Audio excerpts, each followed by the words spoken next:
have an ex that texts you, or if I have an ex that texts you, or if a guy, whatever hits on me, like if I'm out.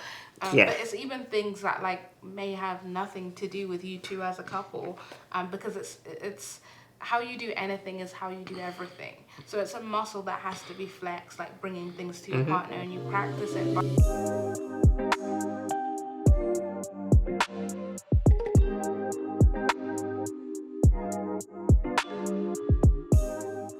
Welcome back to the 2 and 10,000 podcast. This is episode 12. 12 for 12.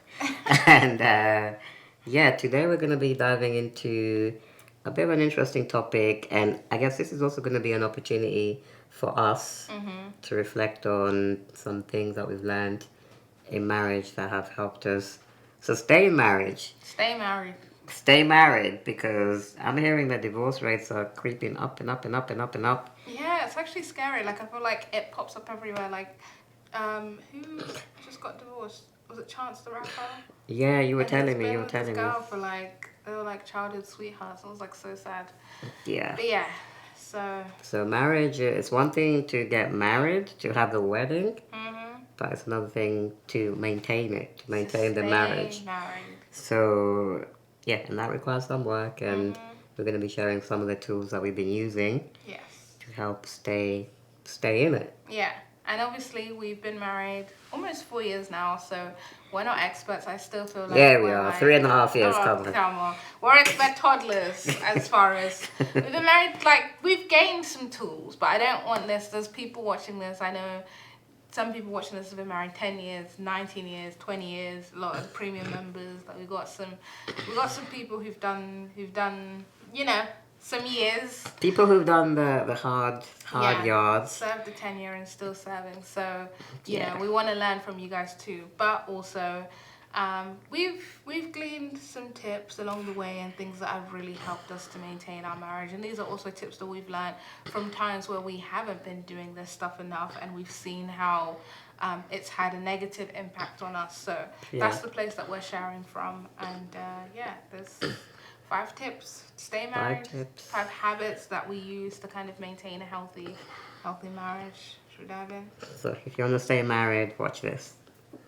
Yeah, if you think about getting married and you don't just want to have the wedding, but you want to actually, go the distance, then this is for you as well. All right. Are you starting, or should I? I can kick it off. Okay. So the first tip, the first habit to stay married that's really helped us is to continue to learn together. So I think one of the biggest ways that we do this is we do marriage coaching / counseling together.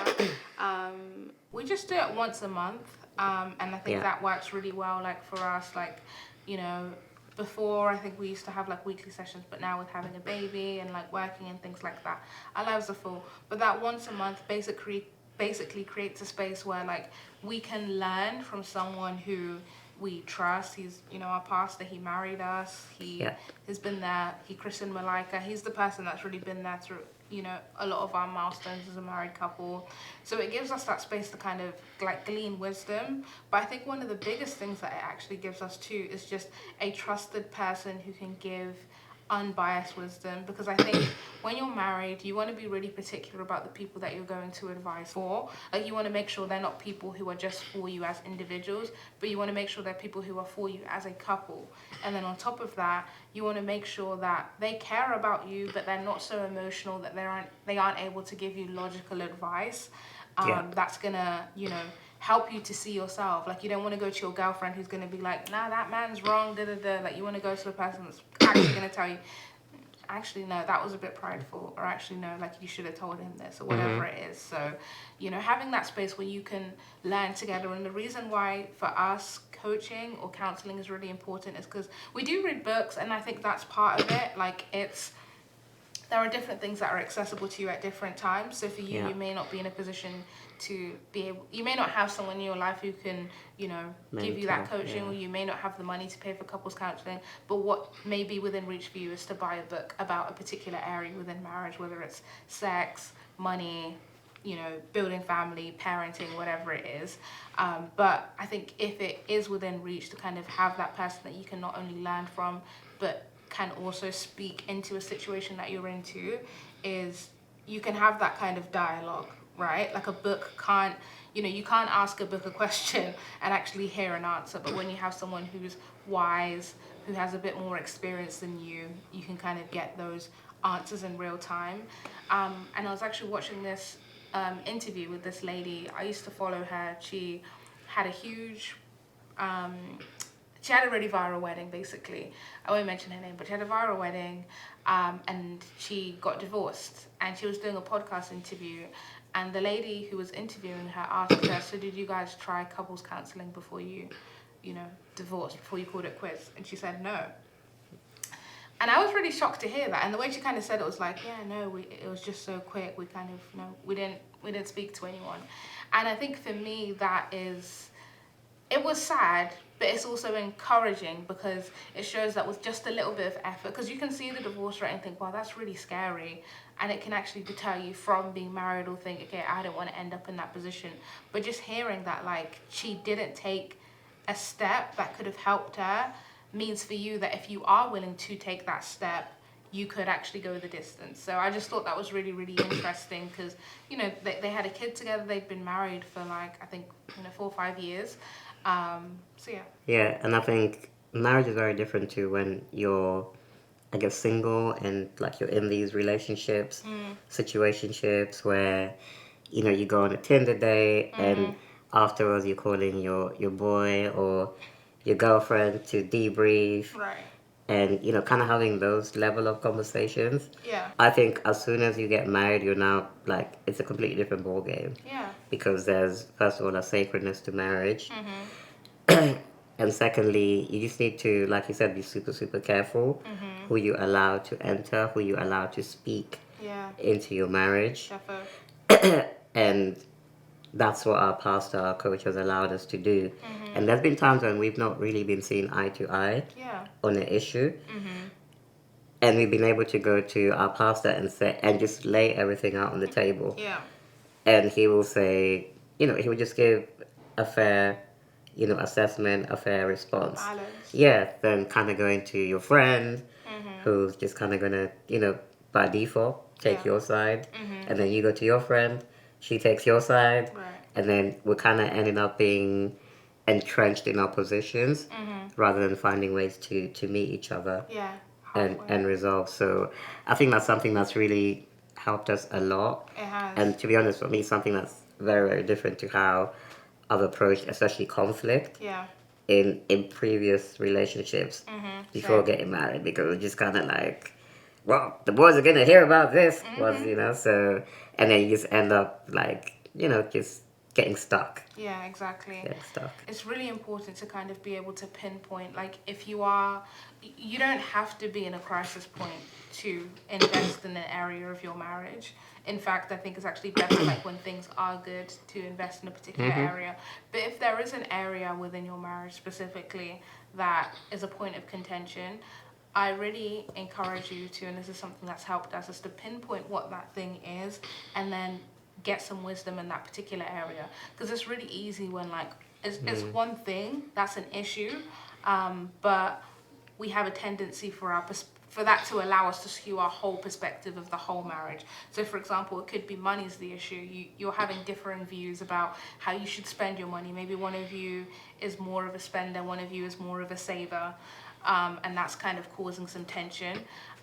But instead of kind of pinpointing that, it's oh no, the whole marriage is bad. My husband's stingy, he doesn't love me, all of these things, rather than learning about that particular area.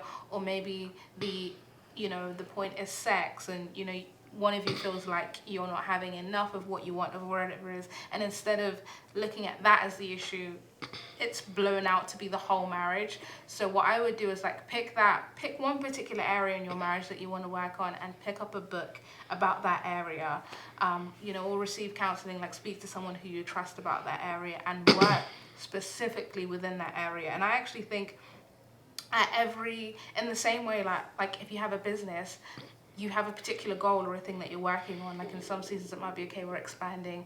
In another season it might be, okay, cool, we're building our team.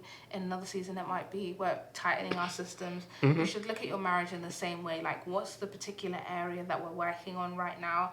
And I think for us it's finances. We've done a lot to kind of understand how you view money and how I view money.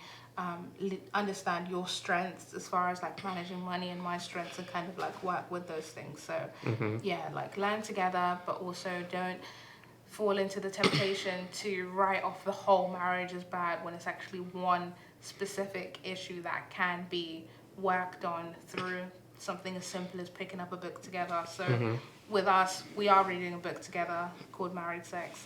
And we'll just like make it fun. Like we'll just read 2 pages, like we'll read aloud together and like make it a point of discussion. And it's easy to think, oh, I don't have the time with this, but most likely you spend about half an hour watching, you know, a show together, which is fine. Like it's good to have fun, but maybe you could just pick half of that time towards reading a book together and just having a discussion. And it's not about racing through the book or like racing through the podcast episode. It's about like slowly taking the time to go through that resource. And Okay, and so tip number 2 that I think has been one of the most leveraged things. We haven't always done it consistently. And well, we've done it consistently when it comes to phones. Yeah. But we haven't done it consistently when it comes to other types of screens, like laptops. And it's limiting that screen time in the bedroom. And it's tempting, especially nowadays, you know, we've all got Netflix, we've all got all these shows that you want to keep up with. Everyone's talking about it on Instagram. And we enjoy them just as much as the next person, and we want to, you know, kind of be in the loop. And also with everything that we all do for work, life can be stressful. So it's just a good way to decompress. Sometimes. A nice, easy way. It's like, hey, let's just go watch this movie in bed. Right? And our phones, we categorically do not bring our phones to the bedroom at night. Like, that's a non-negotiable. Other screens, like, we're working on, but I think this is the first year of our marriage. Like, we always charge our phones, like, in the living room or in a different room. So with our phones, we've got to a really, really good place. Like you say, I don't think there's any issues there. I don't even want to bring my phone. It's stressful. Like I can't imagine. And this is something I used to do when I was single, living in my own apartment.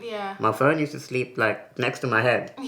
And, you know, in the middle of the night, if I somehow, like, woke up to get a drink of water, I'd be like, oh, see what's happening on Instagram. It's 3 o'clock. Nothing's happening on Instagram at 3 o'clock in the morning. But it was just a habit. And I'm so glad that for both of us, that's not even a temptation nowadays. I think where we need to do some work is around the laptop side of things or the screen sides of things. Because I think we go through seasons where we're okay.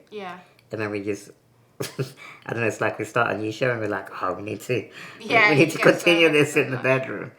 And I think the impact of that is that when you're watching a show or when you're immersed, you know, looking at your screen, it means you're not immersed in each other.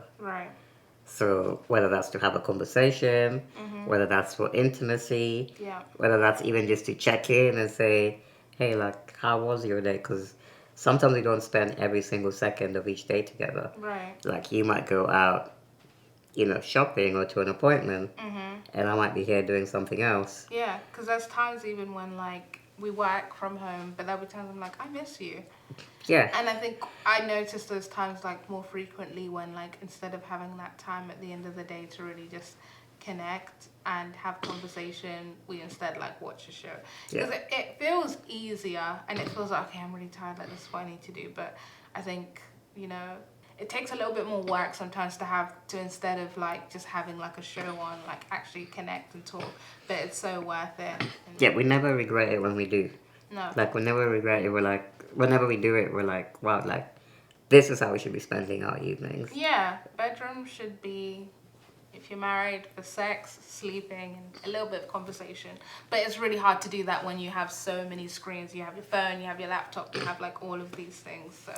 So some of the tips that I think on the phone side, you know, whenever we put our daughter to bed, the phones go into airplane mode. They go in a different room to charge, and that's it. You know, I'm not looking at my phone until the next day. Yeah. And you always have sometimes people say, yeah, but what if there's an emergency in the middle of the night?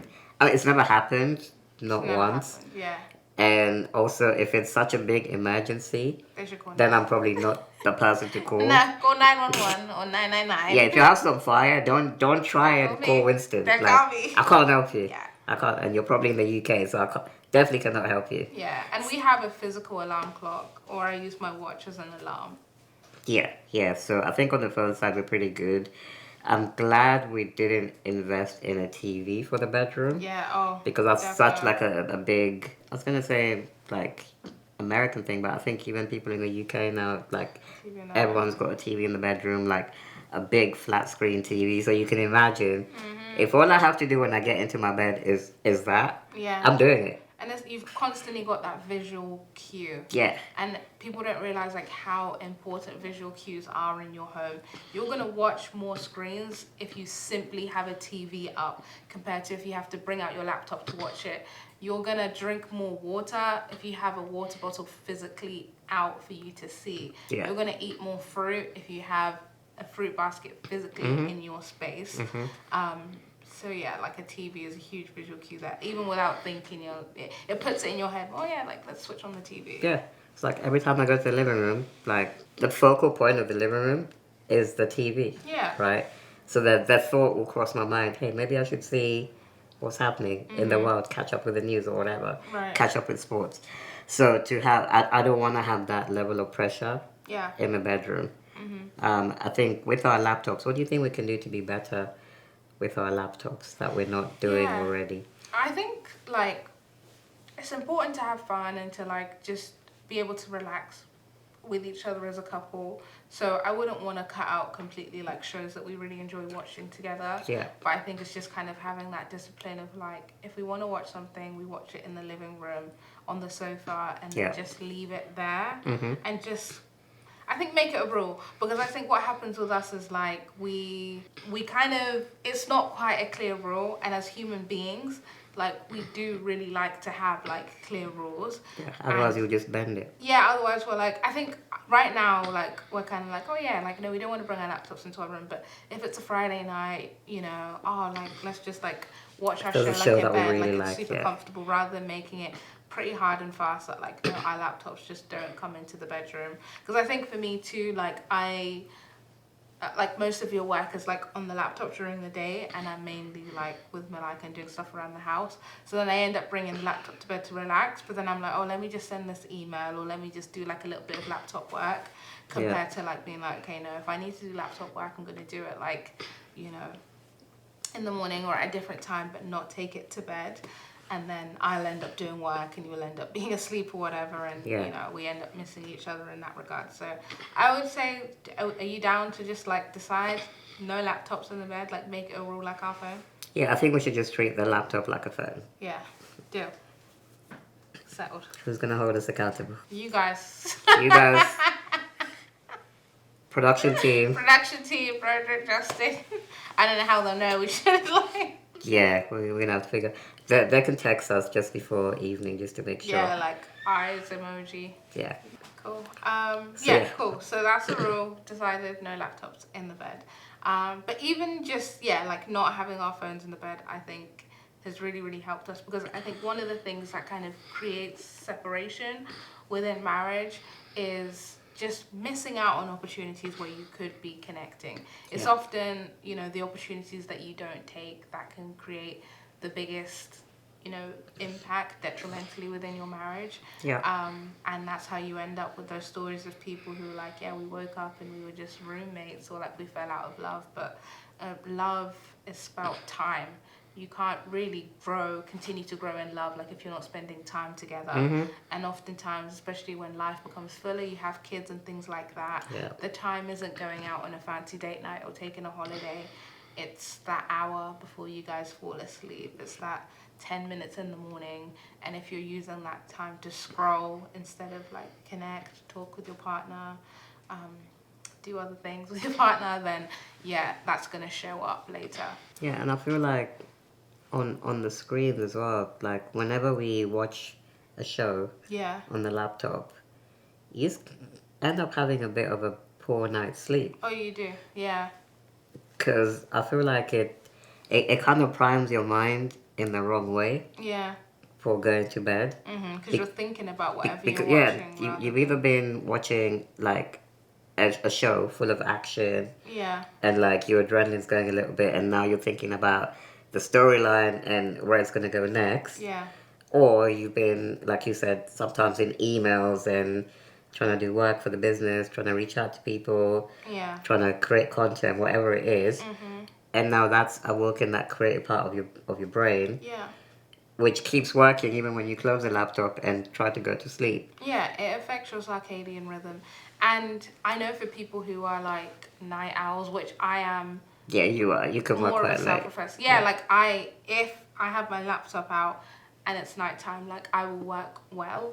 I think it's having like parameters like around that, because the way that life works is like stuff happens in the morning and in the afternoon. So I can say I'm a night owl all I want to, but I'm still a mother. My child's still going to wake up at this particular time. So it kind of has to be balanced with the way that life is. Yeah, it's like the cost of sending that email versus being, full of energy and fresh for the morning when your child needs you. Exactly. Cool. So the third tip that has helped us to stay married, the third habit that we implement in our marriage, is planning together.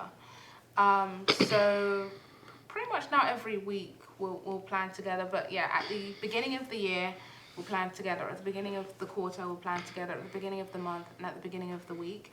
And they don't have to be like long plans, but it's really just having like a check-in of like, what's the joint thing that we're working towards together. Yeah. And again, that's what fosters that togetherness. Like, I know for us, the thing that kind of got us here and got us together was a joint mission. We started a business together before we got together.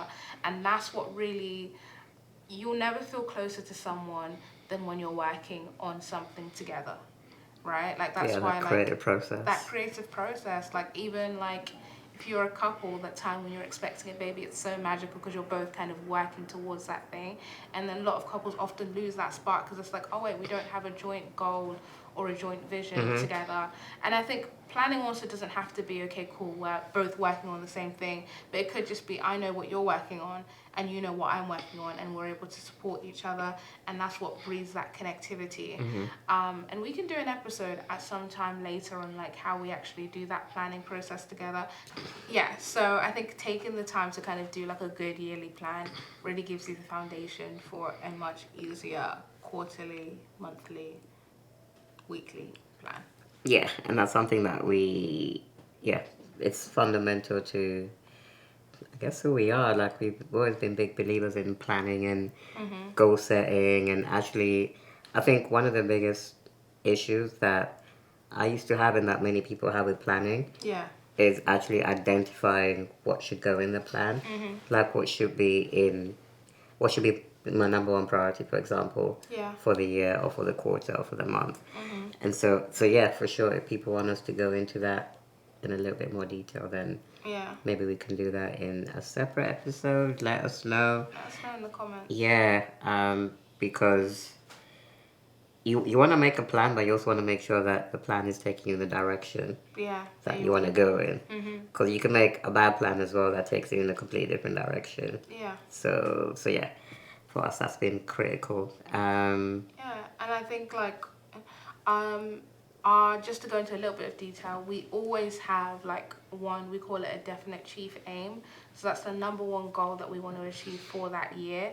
And that is always the same, for each other. And we know that even if I'm doing different work to you, we're both working towards that goal. Like, I think the year that we moved to America, that was our definite chief aim, was to move to America. And we know that, okay, cool, the stuff that I'm doing is like making sure like, YouTube's good and we're coming up with ideas so that we have the finances, and you're kind of working with the lawyer and different things like that. It just kind of helps us to stay in sync. And I think you always, if someone asks you the question, oh, what's your husband working on right now? What's your wife working on right now?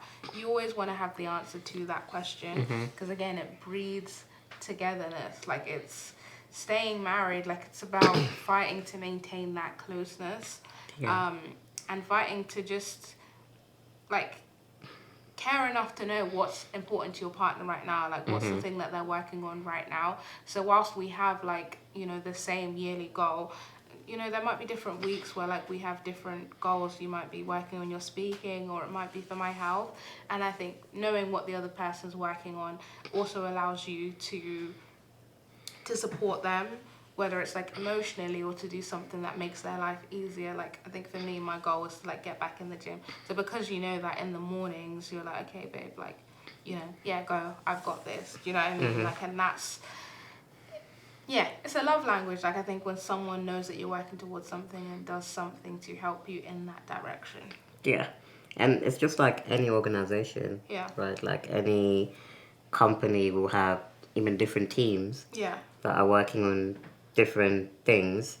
It could be sales, it could be HR, it could be, you know, business development, anyone. Right. But they have a strategic objective that the whole company is working toward. But it's still important to know.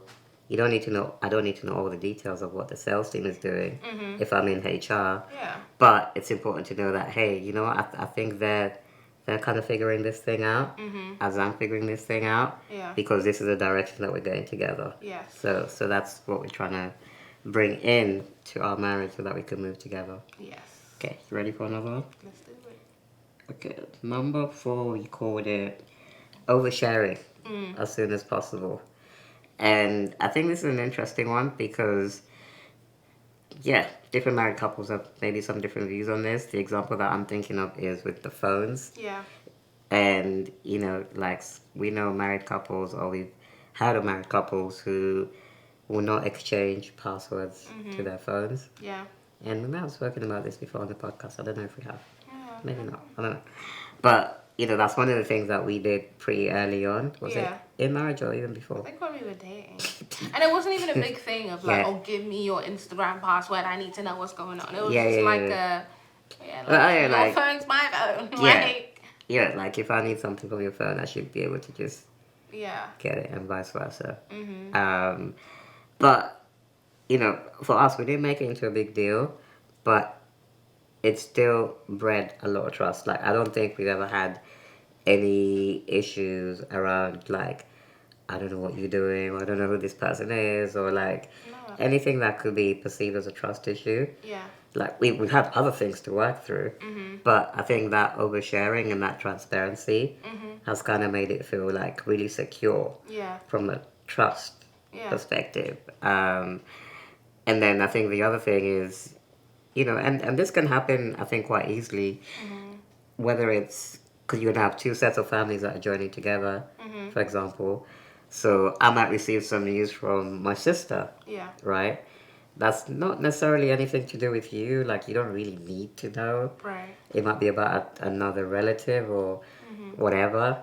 And I could just kind of hold on to that and keep it moving. Yeah. But what I think where we've got to is just, and this just kind of happened naturally for us, is I say, hey, you know, I just called my sister and she said, hey, you know, auntie so-and-so is like going through a rough time financially, blah, blah, whatever it is. These are not true examples. Yeah. But just kind of having that, working that muscle or bringing everything to the table. Yeah, and I think that's a really good point, because I think when you hear this, it's easy to think, okay, share things that potentially threaten the marriage, like if you have an ex that texts you, or if I have an ex that texts you, or if, you know, a guy, you know, whatever hits on me, like if I'm out.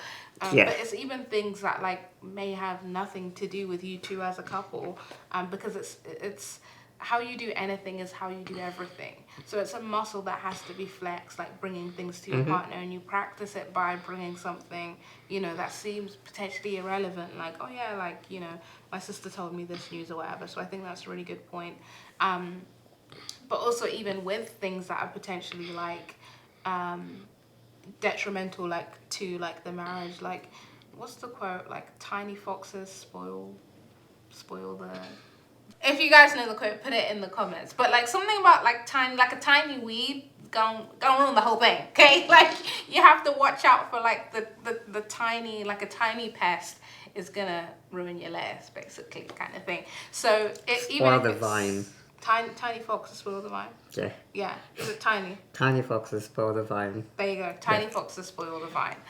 So it's basically the concept that like even something that seems small has the potential to grow into a bigger thing in marriage. And if you give the enemy a foothold, he will take everything. Like if you give him an inch, he will take a mile. Like if you leave room for, oh, okay, you know, just this like conversation with like an ex or someone of the opposite sex that's like a little bit innocent, but it's a little bit flirty. Like the enemy will take that and allow it to grow and to grow and to grow.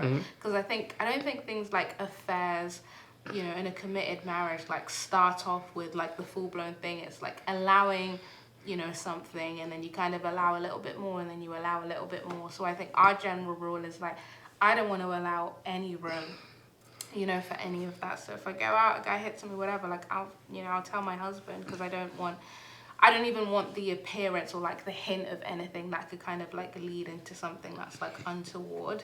And I think it's really helpful too for warding off things like unhealthy addictions. Like I can't remember, I saw a statistic somewhere about the percentage of people who are addicted to porn and how a large percentage of those people are actually married people, and their partner doesn't know about it, compared to like if you have that almost like accountability within your partner that like, hey, like I slipped, it doesn't create room for you to kind of have these secret habits that grow into something huge, like whether it's alcohol, porn, whatever it is. But if you have that culture of like bringing it to your partner, I think that almost acts like as a check before things go too far, if that makes sense.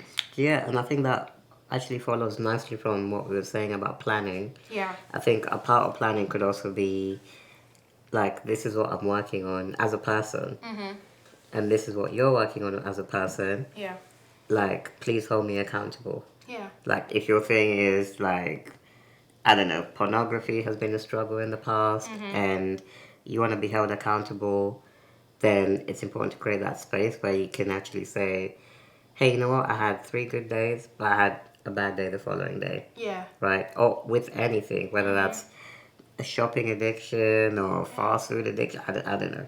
It could be anything, right? But actually creating those spaces so that those things that we're trying to root out, those behaviors, they don't have the oxygen and the sunlight and everything that they need to grow into this big, huge thing that kind of takes over and actually takes away from the marriage, takes nutrients from the marriage. Yeah, and like you said, it could be anything, even like money, depending on how you like grew up. Like I know for me, there was all sorts of dynamics around like, you know, money growing up. And I remember something that I would see is like just maybe like a lack of transparency about like if something was like bought, not sharing it with the other parent.